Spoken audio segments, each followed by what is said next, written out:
Itrati wa bi'ali badamu takidi minum usara wa minum duriju bidamin makana hadha jazai nasatu lakum antukhlifuni bisuin fi zawira. Orang masih keneh nyaritakeun hal indah sufiyah halata waridun yaridu alal qalbi dibalanan min kasfi asrari zat wa anwariha ina ngabukakeun rahasia-rahasia zat jeung cahaya-cahaya zat. Setiap jelema anu hayang usul ka Gusti Allah aya tuntunan ti Syekhul Mursyid di makom-makom di pos-pos posna menurut Qadiriyah wa Naqsyabandiyah aya 8 pos dimimitian ku pos tobat diakhiri ku pos ridho jerona aya pos tawakal aya pos syukur aya pos qanaah dimimitian ku tobat mimiti tobat tina syariat nomor kedua tobat tina thariqah mulai ku ari ngabersihan awak dengan cara tobat ka Gusti Allah raga ditobatan ti mimiti mata ceuli irung sungut leungeun beuteung dubur kubul suku leungeun jeung golbu. Cara tobatna lain sekadar ba'da salat, lain sekadar nobatan-nobatan dosa nu kurang karasa. Tetapi ne per detik jeung per menit dina thariqah mah kudu tobat. Geus berarti keur dieu keur nangtung keur lempang selalu astagfirullahalazim, astagfirullah. Untuk dek jadi wali teh lain sambarangan. Lain babari jadi wali teh ika karak ndek menempuh makom tobat geus engke keur salat nage nalika aya kamang-mangan seetik bae atawa aya pohon di jero salat eta kudu ditobatan dina tarekat. Urang salat rakaat awal mulus, rakaat kadua rada ngaji celek seetik inget kana mobil beres salam eta kudu salat deui.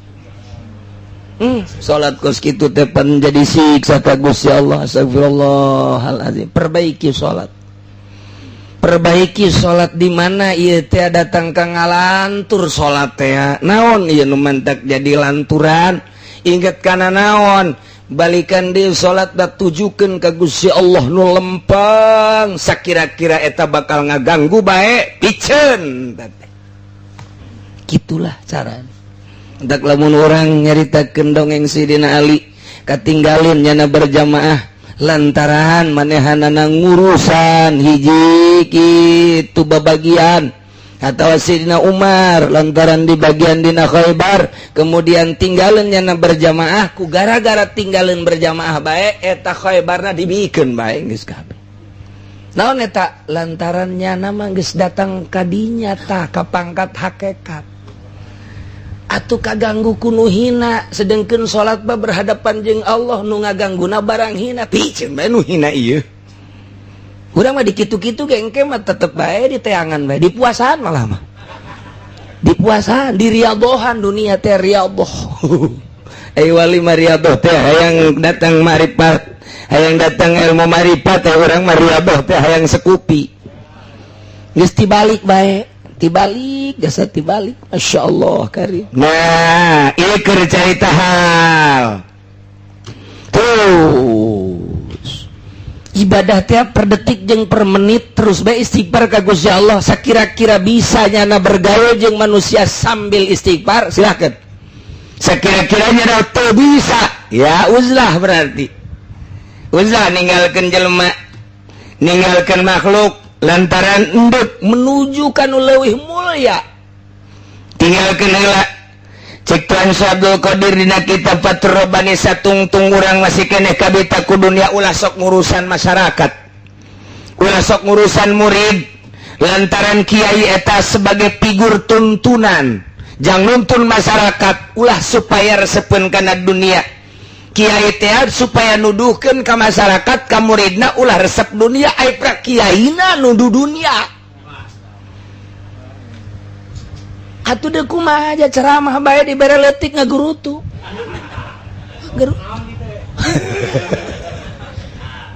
Dicoret gunyana moal deui-deui aing ka dinya.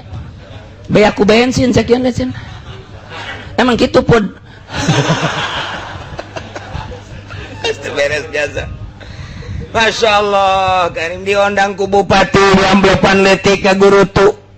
Ai endek sing lillahi ta'ala ulah sok ngagurutu. Tete lamun encan bisa ulah sok ngurusan masyarakat ceuk Tuan Abdul Qadir. Engkena kaganggu atuh. Boro-boro deuk nyaangan batur horeng dirina ge kabelem. Beresan heula diri supaya ulah resep kana dunia, geus teu resep kana dunia kakarak ngurusan batur. Engke ge batur bakal karasaeun dina sehatan teh lantaran teu butuheun kana dunia nu dicekelan ku nyana. Ieu mah embungeun nu sugih ge ngaji, embungeun tatangga ge ngaji. Kunaon? Lantaran sakali ngaji diberi amplop kosong. Tita diesian di kerajaban. Kita desian dek muludan, kita desian dek aya kegiatan-kegiatan, puyengeun. Puyeng lain embung, sodako kos kitu teh puyeng dibere ku Gusti Allah embung. Jelema teh ngaji. Lantaran naon? Kaganggu taku eta. Jelema dek neangan ilmu kahalangan ku pamentana. Geus tah mah dek mere dek teh urusan nu boga ngan kiai na ulah sok ngaganggu-ganggu ka dunia batur. Ketika nyana teh dibere ulah sok ngagurutu, tah lamun can bisa ulah ngurusan jelema. Urang lamun dikitukeun kasinggung kabehan pan. Kasinggung kok mau ki pudoling mah. Teu menyinggungan aing bae burunganan. Atuh lain kasinggung emang bebeneran teh mah.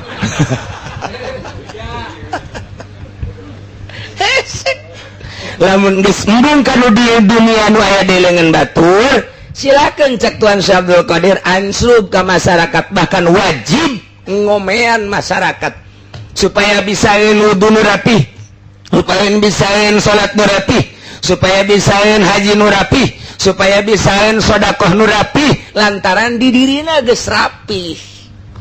Can rapih ulah waka nungtun batur diri sorangan heula. Urang lamun dikitu-kitu sahapi jelemaeunana nu rapih kuat. Ja eueuh. Batu ieu mah geus kieu kabehan bae meureunanan berjamaah.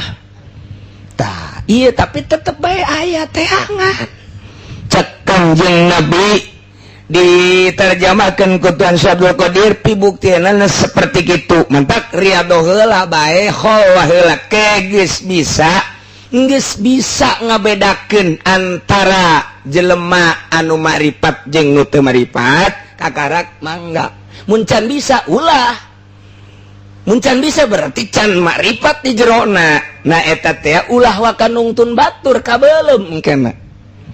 Tuh, nah iyalah timbullah hal urang terus bae ibadah per detik istighfar ketika orang ta'aluk hati kana kendaraan, istighfaran ta'aluk hati kana sawah, istighfaran ta'aluk hati kana duit, istighfaran ta'aluk hati kana berbagai istighfaran. Engke ge ku Allah dibere. Urang teh berusaha mun cara dek ngalakalapa mah urang teh naek ke morosot deui ke naek ke morosot deui ke naek ke morosot deui. Dasar urang hayang naek mah meureunanan engke ge ku urang teh tangkal kalapana dikadekan supaya bisa naik teh datang ka luhur ke nyorosot deui kadekan deui atuh minimal tangkal kalapana rubuh. Itu teh terus bae urang merontak. Astagfirullahalazim terus. Ketika orang dadeulean na ieu masuk ka jero hate ieu mah dunia nu hina istighfaran. Ketika orang dadengean ieu mah dunia istighfaran. Seleungkeun urang neuleuh jeung ngadenge mah moal eureun-eureun satungtung urang hirup bisa neuleuh bisa ngadenge. Ngan pisahkeun ku urang. Ieu lah cara dina ilmu thariqah urang ke bari lempang istighfar bari diuk istighfar bari kumaha per detik per menit na terus bae istighfar engke istighfar urang tobat teh ngaranna timbul hal kumaha eta hal teh waridun ma'rifat khosoh waridun kasfil asrar waridun kasfil zat waridun anwaruz zat waridun ma'arif waridun hadrah qudsiyah waridun nur warid nur teh cahaya nu dimaksud cahaya tauhid nu cahaya tauhid ieu mah anu akarna nembus ka handapeun sapatala 7 lapis bumi anu kaluhurna bakal nembus kana aras engke rindang naon kitu dahan-dahanna jeung daunna eta ngaranna hal nur teh cahaya disebutna nur makrifat nur tauhid marifat ngaranna nur tauhid teh marifat ngaranna nu mantak di dieuna di tafsir di naon gara-gara di bayanan min kasfi asrariz zat ma'rifatul khosoh atawa hadroh qudsiyah atawa nur tauhid bahasana sarua atawa ilmu kasfi eta cahaya datang ka jero hate rahasia Allah mungkin keur lempang mungkin keur diuk mungkin keur ngedeng mungkin keur di jero mobil mungkin bae keur di hadapan Baitullah mungkin keur di makom Kangjeng Rasul mungkin keur salat mungkin bada salat mungkin memeh salat tergantung Allah nu merena ngageter ka jero hate teng asa aya Allah teh urang timbul isin eueuh nanaon di jero hate nu aya ngan Allah gerak urang gerak Allah denge urang denge Allah kicep urang kicep Allah nu ngagerakeun urang salat teh Allah sehingga boga rasa diri teh eueuh nu aya ngan Allah doang tidinya lah ngaranna hadrah qudsiyah ihal alhalu inda supiyah hal mengwali supi waridun cahaya tauhid yaridu alal qalbi anu datang ka jero hate min kasfi asrari zat tina mukakeun rahasia-rahasia zat wa anwariha jeung cahaya-cahaya zat engke salat teh teu inget nanaon ngeunaheun salat teh qurratu aini fi salat ca Kangjeng Nabi ngeunah hese nyaritakeunana tah ngeunah eta mah sebab lain cara ngeunah ngadahar opor lain ngeunah cara ngadahar apel lain ngeunah cara numpakan jahe lain ieu mah lain ieu mah ngeunah sabulu-bulu ieu mah sabulu-bulu nikmat luar biasa ngadenge bahasa Allah teh ngeunah ngadenge Allahu Akbar teh ngeunaheun maca Fatihah teh nikmat maca subhana rabbiyal azim teh ngeunaheun boh urang nu maca boh ngadenge batur lain tergantung kangeunahan terhadap suara jeung makhraj lain tetapi teu merahasia Allah ketika urang dibukakeun ngadenge Al-Qur'an teh ngeunaheun jasa urang maca Quran teh keur salat nikmat jasa geus moal kahartieun ku batur lantaran salat teh geus teu bisa diudag sebab kebel teu karasa kebel nikmat luar biasa eta mah hese nyaritakeunana teh mah kos kitu mah ieu mah keur carita bahwa horenganan jelema kitu teh eta teh keur kadatangan waridun cahaya tauhid anu datang ka jero hatena sehingga poho kana dunia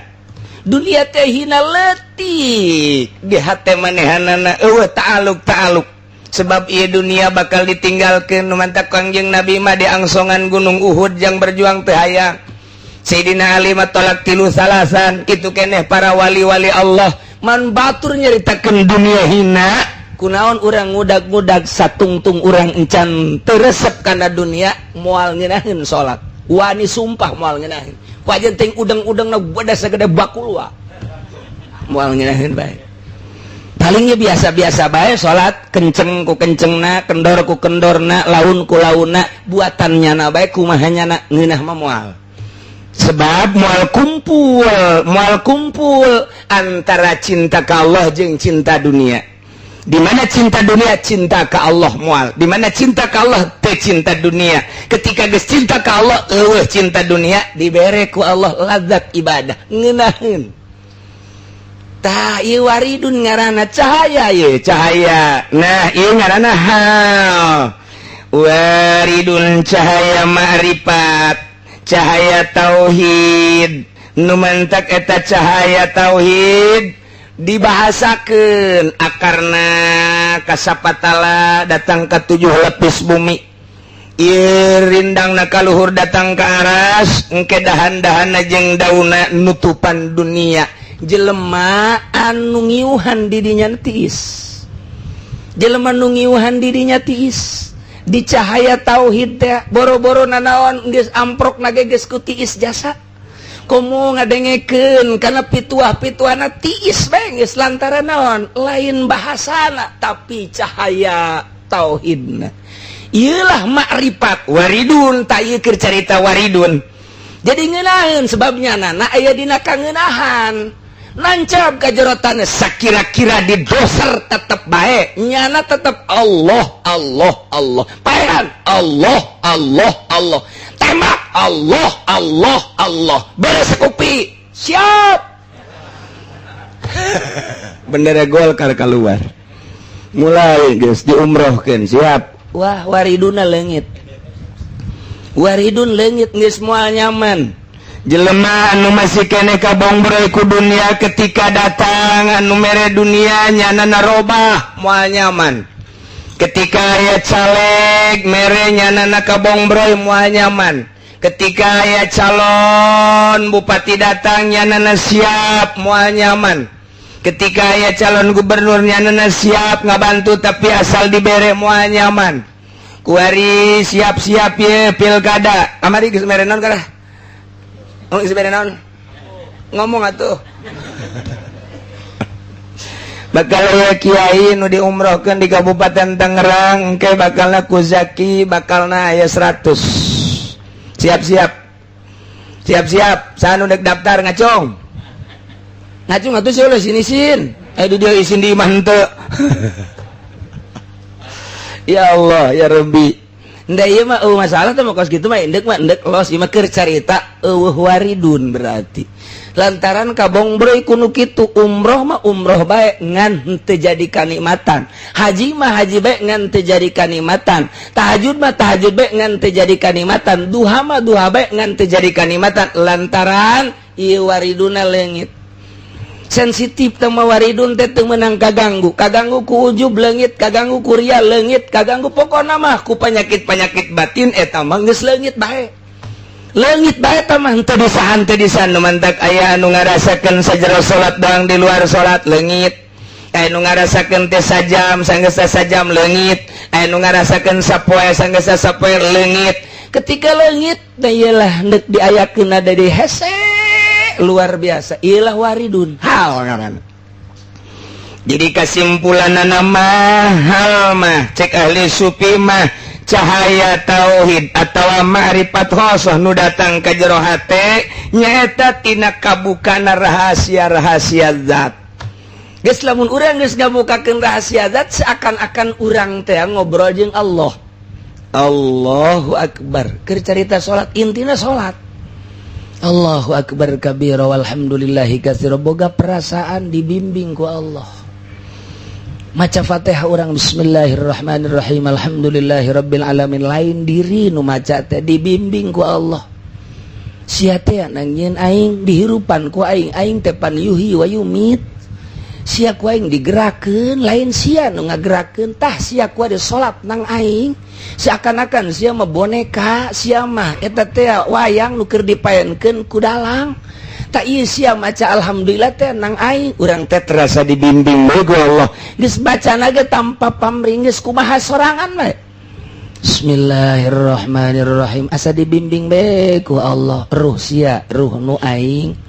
Fatihah nu dibaca ku sia nu aing, ku ari sia dibisakeunna ku aing. Geus sia mah atuh hitung boneka bae baca ku sia sarua jeung awas sia keur dibimbing ku aing atuh poho ka sagala. atuh poho ka sagala rupa lantaran asa dibimbing ku Gusti Allah. Ngan eta mah kos kitu mah keur carita doang, praktekna mah tuh hese lantaran henteu bisa ku ngadengekeun kieu.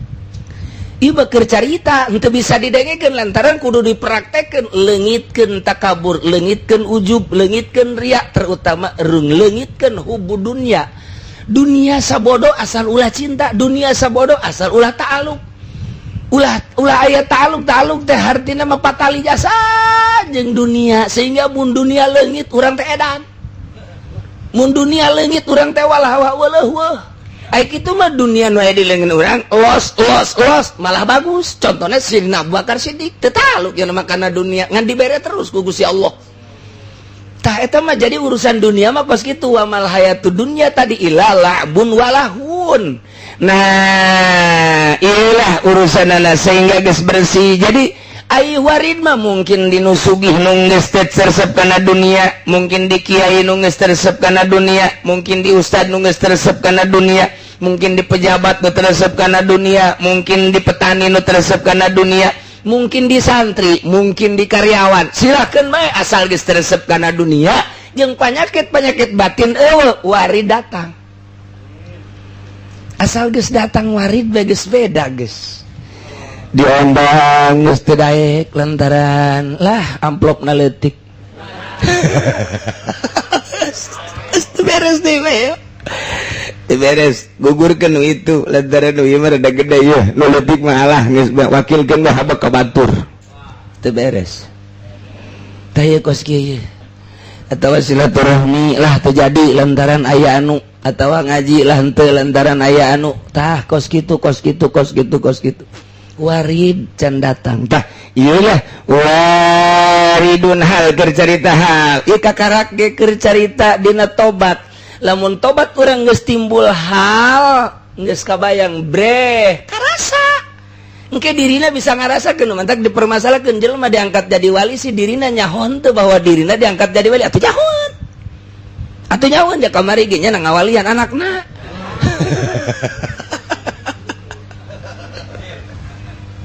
Karasa naon matak jadi karasa Kangjeng Nabi nyaritakeun jelema diangkat jadi wali karasa. Nah maka jeung karasa lantaran nyana engke bakalna doana diijabah ku Gusti Allah. Salah sahiji tanda di mana-mana diangkat jadi wali Allah doanya nu murni tanpa aya unsur-unsur duniawi. Beda jeung hikmat. Hikmat mah ojol doa teh mah jeung duit jeung dunia eta mah hikmat ieu teu maksudna naon. Geus bae engke diijabah doana salah satu tanda. Ngan gegedena mah lain eta. Ketika aya jelema tobat ditarima tobatna sahabat nanya ya Rasulullah, lamun aya jelema mabok kemudian tobat tina mabokna bakal karasa henteu bahwa manehanana ditarima tobatna? Karasa ceuk Kangjeng. Aya jelema zina kemudian tobat, ieu tah tobat teh ditarima jeung henteuna ku Gusti Allah karasa apa henteu ka dirina? Atuh karasa ceuk Kangjeng Nabi. Kos kumaha karasana? Bakalna nyana greget kana zina. Jeung bakalna ijid greget kana zina jeung hayang memperbaiki diri. Lamun dirina haju bagus berarti doana diterima. Tobat teh diterima, eta salah satu tanda kos kitu bae. Nah kuari dijadikeun jadi wali. Karasa engke ngagelempeng sebab roh teh coplok tina awak. Lain awak lain roh. Boga perasaan lah sapira awak isuk page-toge di mana roh geus kaluar mah awak mah dibawa ka leuweung tapi roh nu bakal amprok jeung Gusti Allah. Anu bakal papanggih jeung Gusti Allah pertanggungjawaban teh pinuh ku roh sepenuhna. Tersedengkeun Allah nu kuari diibadahan teh urang di jero kubur ge Allah eta, urang di akhirat Allah eta. Mun kuari geus wauh ka Allah di akhirat ge wauh. Kuari geus maripat ka Allah tuh di akhirat teh heheotan. Atau di akhirat teh kan teu bingung teu naon. Lantaran kuarina geus wauh jeung Allah, Allahna eta keneh. Nu mantak di jero kuburan, Imam Sibaweh bisa nanya malaikat atuh geus wauh jeung Allah. Maka tuh nyatanya sia ka iman kalimah naon? Bisa kitu pan malaikat eta mah Imam Sibaweh mah. Atawa aya nu kieu kapan? Begitu ditanya, "Man buka?"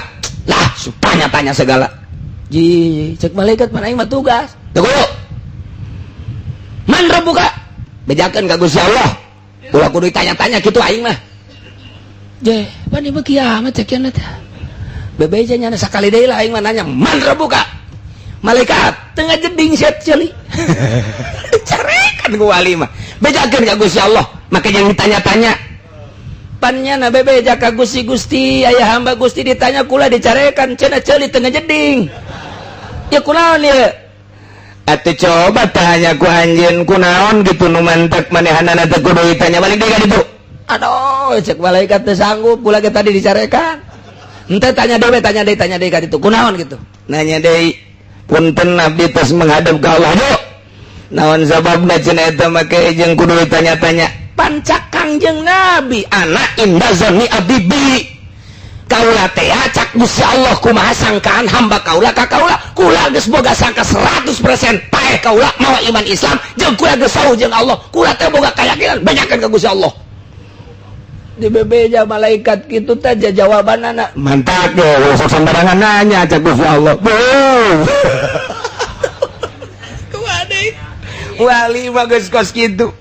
Masya Allah, mantap nih, kayak orang ngonpai gitu bae. Mana buka? Lah, pakai nanya-nanya. Ya, digenjar sok aing.